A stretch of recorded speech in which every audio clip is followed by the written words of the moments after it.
नमस्कार दोस्तों। तो आज की कहानी का शीर्षक है महामूर्ख।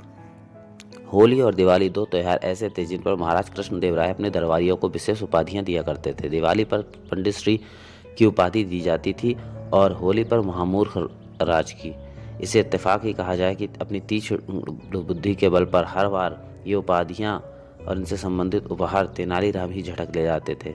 इस बार भी होली का त्योहार आया तो चारों ओर धूम मच गई। सभी दरबारियों की एक गुप्त सभा हुई जिसमें तय हुआ कि इस बार महामूर्ख राज का खिताब और उपहार तेनालीराम को नहीं लेने दिया जाएगा। महाराज की ओर से इस बार 10,000 स्वर्ण मुद्राओं का इनाम घोषित किया गया था। खैर, इस बार सभी दरबारियों ने फैसला कर लिया कि खिताब और उपहार तेनालीराम को न लेने दिया जाए।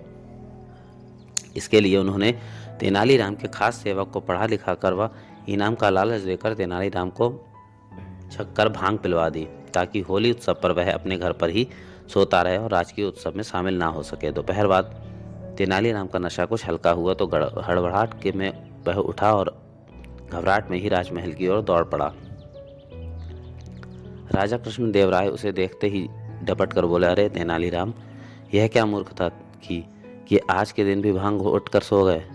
तेनालीराम पर झाड़ पड़ते ही देखकर सभी दरबारी प्रसन्न हो उठे और बोले, आप बिल्कुल ठीक कहते हैं महाराज, सचमुच बड़ा ही मूर्खतापूर्ण कार्य किया है तेनालीराम ने। ये मूर्ख ही नहीं, महामूर्ख हैं। हाँ, महामूर्ख। महाराज के श्रीमुख से यह सुनते ही तेनालीराम की आंखें चमक उठी। तो बोला, आपने मुझे महामूर्ख कहा महाराज? तुम्हारा कार्य ही मूर्खों जैसा है। तुम्हें तो इस राजकीय उत्सव में सबसे पहले उपस्थित होना चाहिए था, इसलिए मैं महामूर्ख हुआ। बिल्कुल, महाराज चटकारा सा लगाकर बोले।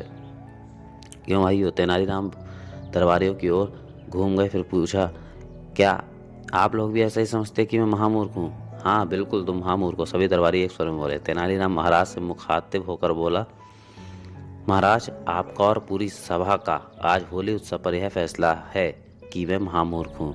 इसलिए महाराज ने से मेरा निवेदन है कि इस उत्सव की सबसे बड़ी उपाधि महामूर्ख और सबसे बड़ा पुरस्कार 10,000 स्वर्ण मुद्रा मुझे प्रदान करने की कृपा करें। और इस प्रकार होली के अवसर पर सबसे बड़ी उपाधि पुरस्कार तेनालीराम ने झपट ली। उसकी चतुराई देखकर महाराज मन ही मन उसकी प्रशंसा किए बिना न रह सके।